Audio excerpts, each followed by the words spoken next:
గుంటూరు జిల్లాలో రోడ్డు ప్రమాదం జరిగింది. ఆగి ఉన్న కారును ప్రైవేటు ట్రావెల్స్ బస్సు ఢీకొట్టింది. ఈ ప్రమాదంలో ముగ్గురు మృతి చెందగా మరో ముగ్గురికి తీవ్ర గాయాలయ్యాయి.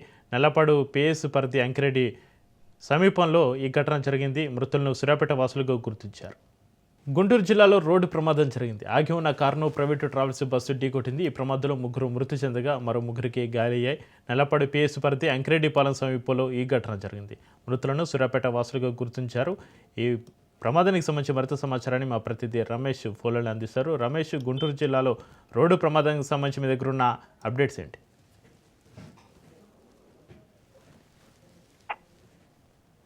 చక్రి, ఏదైతే మరి గుంటూరు జాతీయ రహదారిపై ఘోర రోడ్డు ప్రమాదం చోటు చేసుకుంది. ఏదైతే మరి ప్రైవేట్ కార్ ట్రావెల్స్ సంబంధించినటువంటి బస్సు ఆగి ఉన్నటువంటి కారుని ఢీకొన్నటువంటి నేపథ్యంలో అక్కడికక్కడే మృతి చెందారు. ముగ్గురు మృతి చెందినటువంటి ఘటన చోటు చేసుకుంది. ఏదైతే మరి ఆ నల్లబాడు సమీపంలో ఉన్నటువంటి అంకిరెడ్డిపాలెం దగ్గర జాతీయ రహదారిపై ఈ ఘటన చోటు చేసుకుంది. ఇదొక ఘోర రోడ్డు ప్రమాదం అని చెప్పుకోవచ్చు. ఎందుకంటే ఇటీవల అనేక ప్రమాదాలు చోటు చేసుకున్నాయి. ఏదైతే మరి ఆ వేగ నియంత్రణ కంట్రోల్ చేయడంలో కూడా ఆర్టీ అధికారులు పూర్తిగా కూడా విఫలమవుతున్నటువంటి పరిస్థితి కనపడుతుంది. ఏదైతే విఆర్సీఆర్ బస్సు ట్రావెల్స్ కి సంబంధించినటువంటి ప్రైవేట్ బస్సుని కారుని ఢీకున్నటువంటి నేపథ్యంలో కూడా అక్కడికక్కడే ముగ్గురు మృతి చెందినటువంటి పరిస్థితి కనపడుతుంది.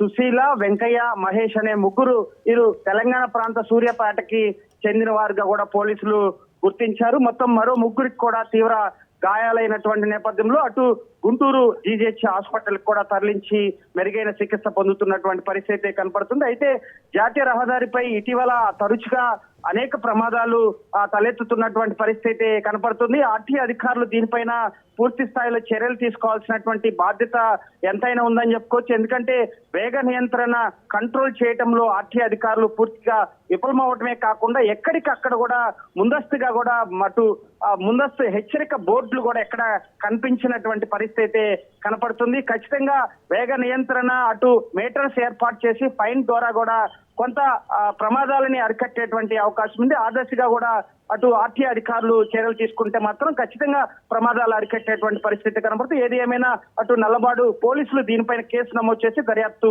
ప్రారంభిస్తున్నటువంటి పరిస్థితి కనపడుతుంది. చక్రి, రమేష్, ఆగి ఉన్న కారును ప్రైవేటు ట్రావెల్స్ బస్సు ఢీకొట్టిందంటే ట్రావెల్స్ బస్సు డ్రైవర్ నిర్లక్ష్యం అయితే స్పష్టంగా కనిపిస్తుంది.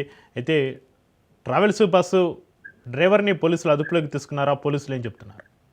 ఖచ్చితంగా చక్రి, ఏదైతే మీరు చెప్పినట్టుగా ఎందుకంటే అటు పూర్తి స్థాయిలో తెల్లవారుజామున 5 గంటల ప్రాంతంలో మంచు ప్రాంతం ఎక్కువగా ఉన్నటువంటి నేపథ్యంలో కొంత డ్రైవర్ నిర్లక్ష్యం అని చెప్పుకోవచ్చు. ఎందుకంటే మంచు ఎక్కువగా ఉన్నటువంటి నేపథ్యంలో ఒకవేళ మంచు దగ్గరకు వస్తున్నటువంటి సమయంలో కనపడినటువంటి సమయంలో కూడా ఈ ప్రమాదం జరిగినట్టు కూడా పోలీసులు నిర్ధారిస్తున్నారు. ఇప్పటికే అటు పోలీసులు డ్రైవర్ ని అటు ట్రావెల్స్ యాజమాన్యానికి కూడా సమాచారం ఇచ్చా డ్రైవర్ పోలీసులు నల్లబడ పోలీసులు అదుపులో ఉన్నారు.